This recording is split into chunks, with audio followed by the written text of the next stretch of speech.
Is your Kia infotainment system stuck on the loading screen? This issue usually indicates a software crash or boot loop, often due to corrupted cache data or incomplete updates. First, perform a force reboot. Hold down the power button or volume knob for 10 to 15 seconds until the system shuts down and restarts. This clears temporary memory and often resolves minor glitches. If that doesn't work, clear the system's cache. Go to Settings, then General, then Storage, and select Clear Cache.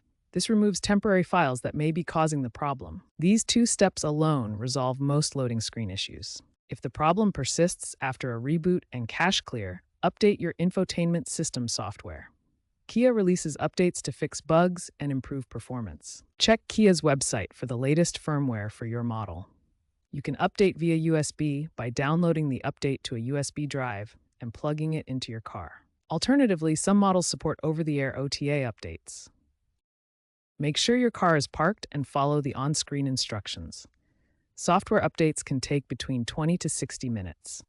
Keeping your system updated ensures stability and resolves known issues, preventing future loading screen problems. If problems persist, consult a dealership.